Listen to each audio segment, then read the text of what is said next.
இங்க ஜீவாவும் அவனோட வாழ்க்கையை வர்த்த 4 ஃப்ரெண்ட்ஸும் காரக்குடியில இருக்க வள்ளியம்மா வீட்டுக்கு வராங்க.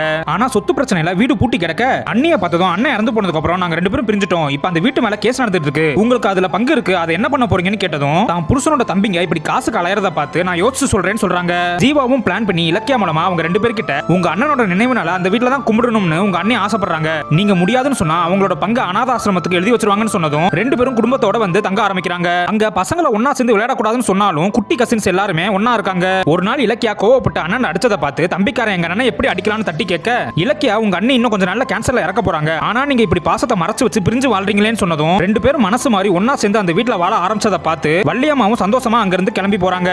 இங்க அடுத்த பிரெயின் டியூமர்ல பாதிக்கப்பட்ட உன்னியோட கடைசி ஆசை நிறைவேற்ற எல்லாரும் வரும்போது அவனோட பழைய லவர் செல்வியை பாக்கிறதுக்காக டைகர் கூட கிஃப்ட் வாங்கிட்டு வருவான். அங்க செல்வியோட புருஷனை பார்த்து பயந்து செல்விக்கு வாங்கிட்டு வந்த சேலையை மறைச்சு வச்சுட்டு உங்க ஒய்ஃப் கூட கொஞ்சம் பேசணும்னு சொல்ல என்னடா நடக்க போகுதுன்னு பார்த்தா அவரும் சந்தோஷமா பேசுங்கன்னு அனுமதி கொடுக்கறாரு. செல்வி கிட்ட குட்டனோட பேச்சை கேட்டு உன்கிட்ட சண்டை போட்டு பிரிஞ்சதுக்கு சாரின்னு சொல்றான். குட்டனுக்கும் உன்னை பிடிக்கும் போல அதனாலதான் நம்மள பிரிச்சு வச்சான்னு சொன்னதும் குட்டனுக்கு என்னைய பிடிக்காது உன்னைய தான் பிடிக்கும் அதனாலதான் பிரிச்சான்னு சொல்லி சிரிக்கிறா. தன்னோட ஆசையை நிறைவேற்றின சந்தோஷத்துல ஜீவாவுக்கு தேங்க்ஸ் சொல்லிட்டு கொஞ்ச நாள் எங்க அப்பா அம்மா கூட இருக்கணும்னு ஆசைப்படுறேன்னு சொல்லிட்டு உன்னி கிளம்புறான்.